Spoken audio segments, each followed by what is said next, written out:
왜 당신은 자꾸 스스로를 망치는가? 우리는 보통 인생이 망가질 때 그 원인이 밖에 있다고 생각합니다. 운이 없어서, 사람을 잘못 만나서, 환경이 나빠서, 기회를 놓쳐서, 누군가 나를 힘들게 해서. 물론 그런 이유들도 분명히 있습니다.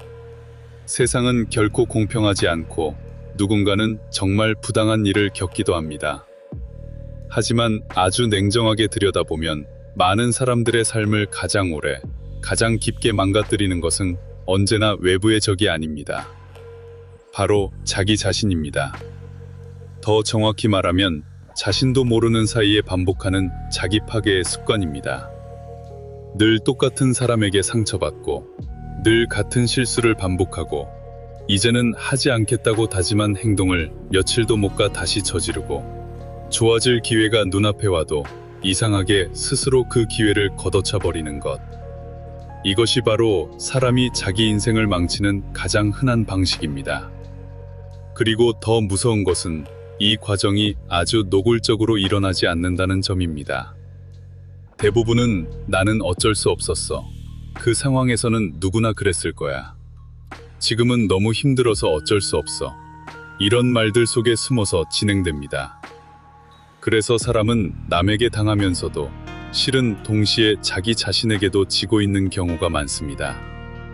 오늘 이 영상에서는 왜 사람이 자꾸 스스로를 망치는지, 왜 그렇게 하지 않으려 해도 익숙한 실패와 익숙한 상처로 돌아가는지, 그리고 그 반복을 끊기 위해 무엇을 봐야 하고 무엇을 버려야 하는지 차근차근 이야기해 보겠습니다.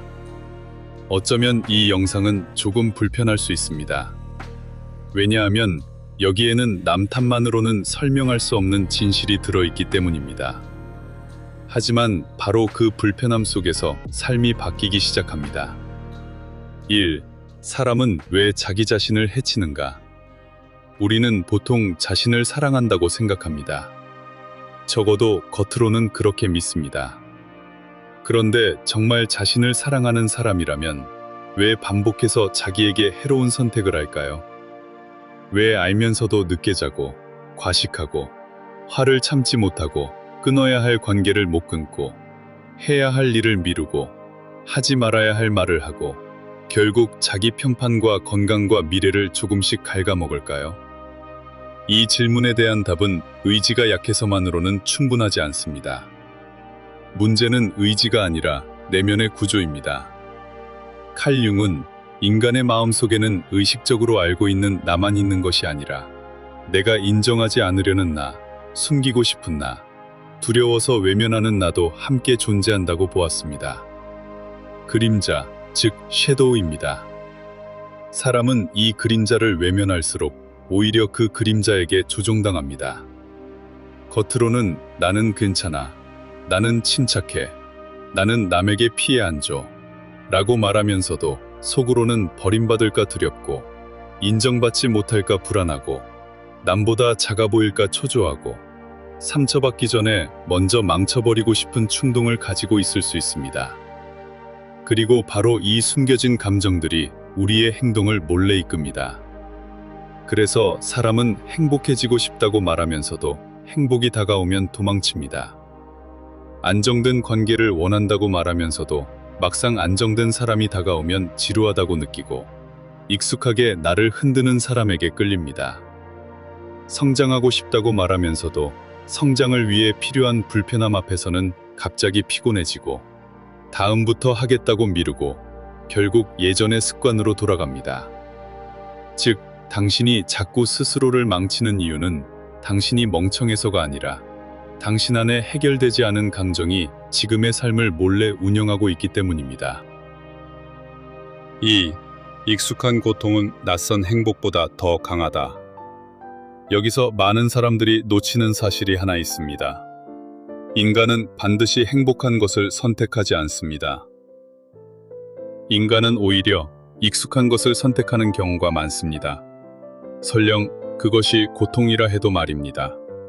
이건 매우 중요합니다. 사람은 늘 좋은 쪽으로 가는 존재가 아닙니다. 사람은 익숙한 쪽으로 가는 존재입니다.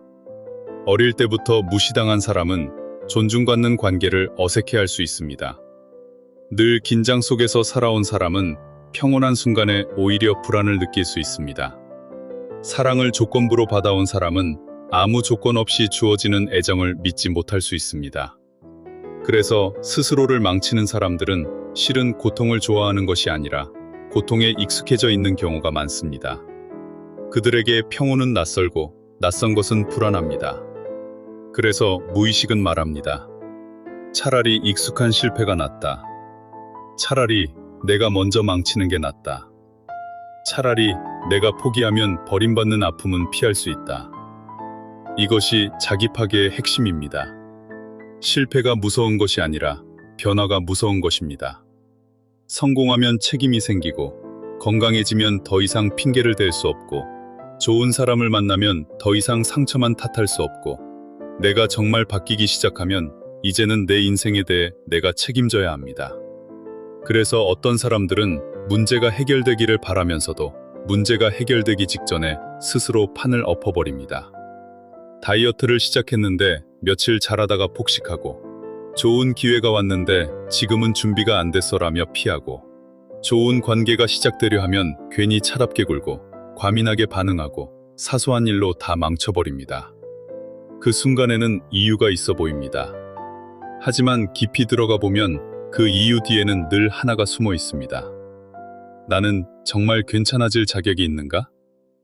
이 질문에 마음 깊은 곳에서 그렇다고 답하지 못하는 사람은 자꾸 자기 손으로 자기 삶을 무너뜨립니다. 3.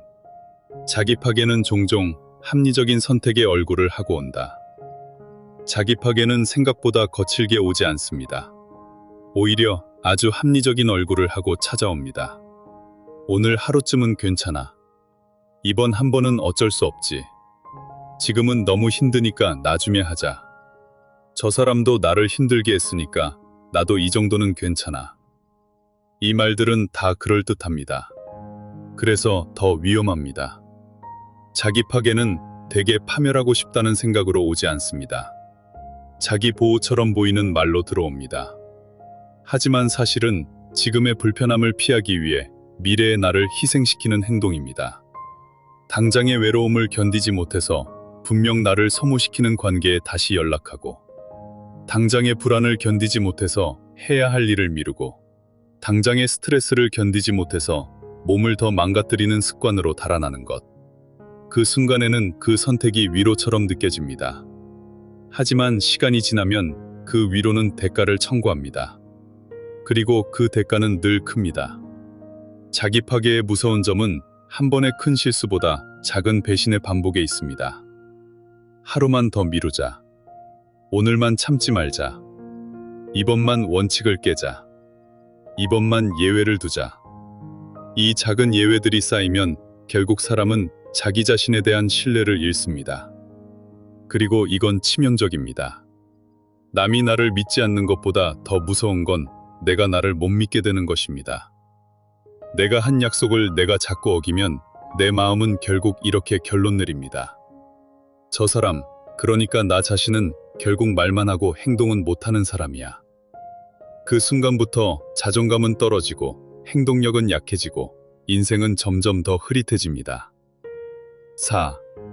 당신을 망치는 가장 깊은 원인, 자기 배신. 많은 사람들이 자기 파괴를 게으름이나 충동 문제로만 봅니다. 하지만 더 깊은 곳에는 자기 배신이 있습니다. 자기 배신이란 내가 진짜 원하는 것을 알면서도 그것을 스스로 외면하는 것입니다.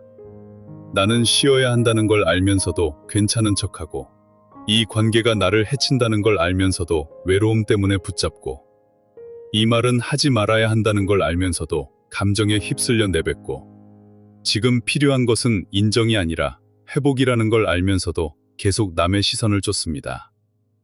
왜 이렇게 될까요? 대부분의 사람은 어릴 때부터 자기 감정보다 타인의 기대를 먼저 읽는 훈련을 받았기 때문입니다.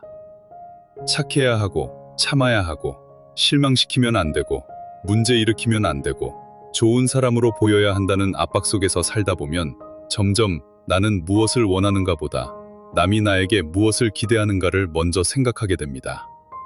그러다 보면 겉으로는 멀쩡해 보여도 내면에서는 아주 중요한 연결이 끊어집니다. 나와 나 자신 사이의 연결입니다. 이 연결이 끊어진 사람은 자꾸 외부 반응에 따라 움직입니다. 누가 칭찬하면 괜찮아졌다가 누가 무시하면 무너지고 누가 떠날 것 같으면 매달리고 누가 차갑게 굴면 자기 가치를 의심합니다. 이 상태에서는 삶의 중심이 내 안에 있지 않습니다.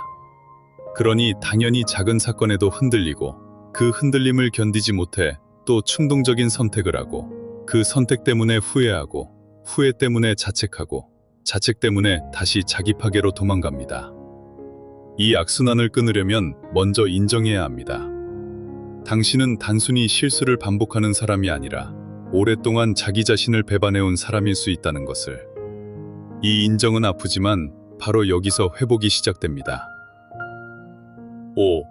스스로를 망치는 사람들의 공통된 패턴. 자기 파괴에는 몇 가지 아주 분명한 패턴이 있습니다. 첫째, 감정이 올라올 때 바로 행동합니다. 외롭다, 불안하다, 화난다, 초조하다. 그러면 잠시 멈추지 않고 곧바로 연락하고 말하고 먹고 소비하고 포기합니다. 즉, 감정과 행동 사이에 거리가 없습니다. 둘째, 자기 해석이 늘 비슷합니다. 잘 안 되면 역시 나는 안 되는 사람이야. 누가 차갑게 굴면 내가 부족해서 그래.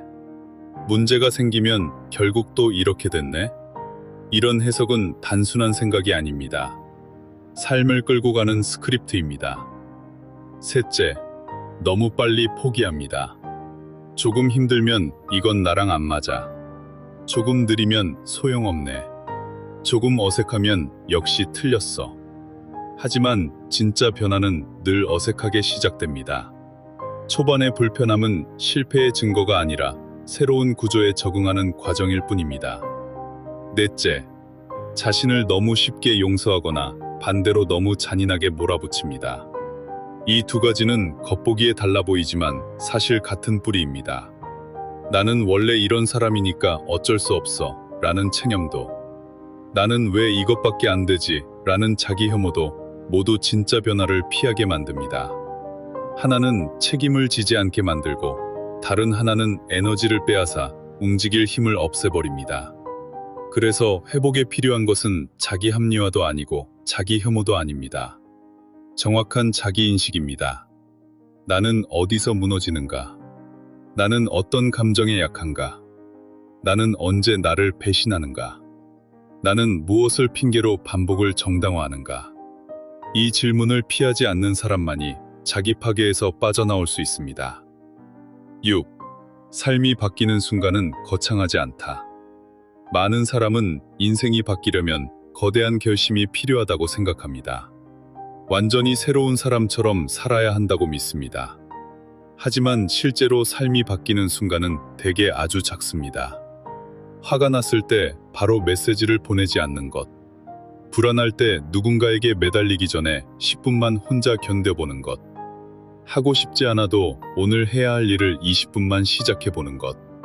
무너졌다고 해서 하루 전체를 포기하지 않는 것.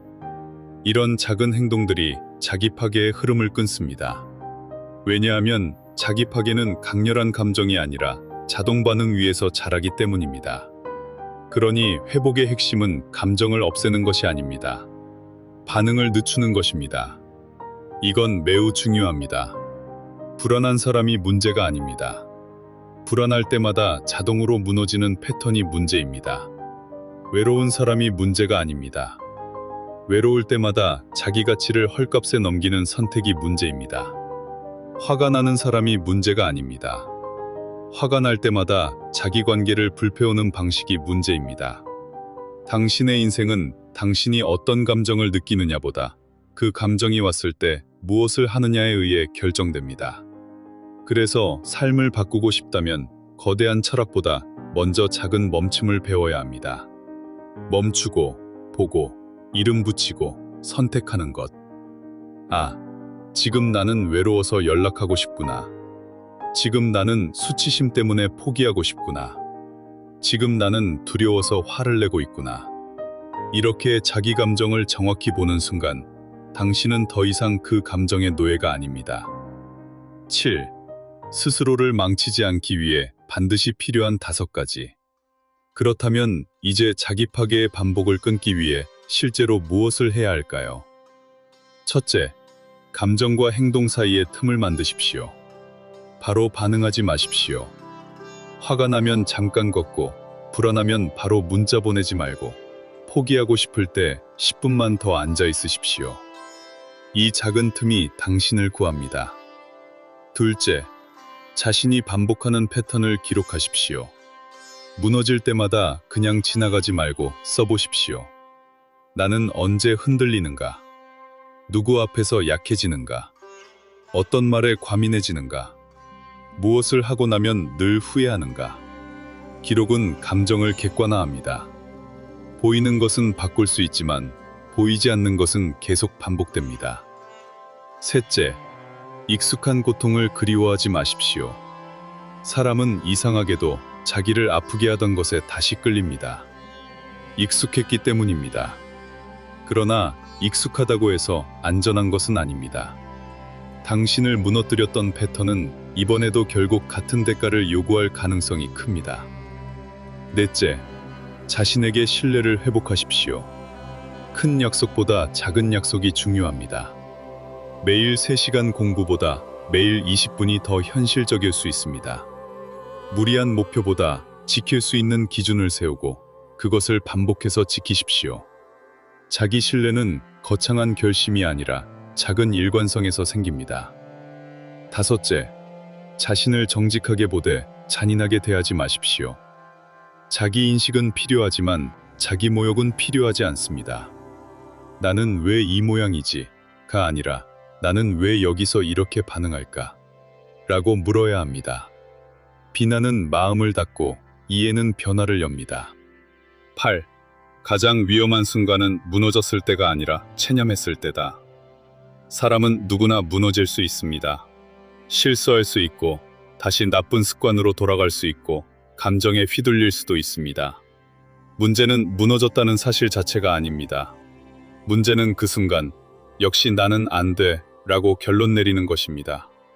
이 체념이야말로 사람을 가장 깊이 망칩니다. 왜냐하면 체념한 사람은 더 이상 싸우지 않기 때문입니다. 한 번 실패하면 다시 시작하고, 한 번 흔들리면 다시 중심을 잡고, 한 번 무너지면 다시 일어나는 것이 회복입니다. 완벽한 사람만 살아남는 것이 아닙니다. 다시 돌아오는 사람이 살아남습니다. 그러니 기억하십시오. 당신이 스스로를 망치는 이유는 한 번의 실수 때문이 아니라 실수 후에 자기 자신을 포기하기 때문입니다. 그리고 반대로 당신의 인생이 다시 살아나는 순간도 대단한 성공 때문이 아니라 무너진 뒤에도 다시 자신 쪽으로 돌아오는 순간입니다. 오늘 이 영상을 보고 있는 당신이 만약 지금도 어떤 반복 속에 있다면, 같은 관계, 같은 후회, 같은 습관, 같은 자책 속에 있다면 먼저 이것만은 분명히 아셨으면 좋겠습니다. 당신은 망가진 사람이 아니라 아직 자기 안의 상처와 패턴을 다 이해하지 못한 사람일 수 있습니다. 그리고 이해는 언제나 회복의 시작점입니다. 마무리. 왜 당신은 자꾸 스스로를 망칠까요? 그 이유는 단순하지 않습니다. 의지가 약해서만도 아니고 성격이 나빠서만도 아니며 운이 없어서만도 아닙니다. 대부분의 경우 당신 안에는 아직 끝나지 않은 상처가 있고 익숙한 고통으로 돌아가게 만드는 무의식의 길이 있으며 스스로를 보호한다고 믿으면서 실은 스스로를 배신하는 패턴이 있기 때문입니다. 하지만 좋은 소식도 있습니다. 그 패턴은 운명이 아닙니다. 반복된다고 해서 영원한 것도 아닙니다. 당신이 그 패턴을 보기 시작하는 순간 당신은 이미 그 패턴과 완전히 같은 존재가 아닙니다. 당신이 멈추고 보고 이름 붙이고 다른 선택을 한 번이라도 시작하는 순간 삶은 조금씩 다른 방향으로 움직이기 시작합니다. 처음에는 아주 미세할 것입니다. 하지만 인생은 원래 그 작은 방향 전환에서 갈라집니다. 늘 자신을 무너뜨리던 사람이 이제는 자신을 지키는 사람으로 바뀌는 것. 그것은 어느 날 갑자기 일어나는 기적이 아니라 작은 정직함과 작은 절제와 작은 용기의 반복입니다. 그러니 오늘부터는 적어도 이것만은 잊지 마십시오. 당신의 가장 위험한 적은 바깥에만 있는 것이 아닙니다. 하지만 동시에 당신의 가장 강력한 구원도 바깥이 아니라 바로 당신 안에 있습니다. 스스로를 망치는 손을 멈출 수 있는 사람도, 결국 스스로를 다시 일으켜 세울 수 있는 사람도 당신 자신입니다. 이 영상이 도움이 되셨다면 구독과 좋아요 부탁드립니다. 앞으로도 인간의 마음, 관계, 불안, 자기 통제에 대해 더 깊고 진실한 이야기로 다시 찾아뵙겠습니다. 그리고 오늘 영상의 마지막으로 여러분께 한 문장을 남기고 싶습니다. 나는 더 이상 나를 배신하지 않겠습니다. 이 문장을 마음속으로 한번 조용히 되뇌어 보십시오. 어쩌면 변화는 바로 그 한 문장에서 시작될지도 모릅니다.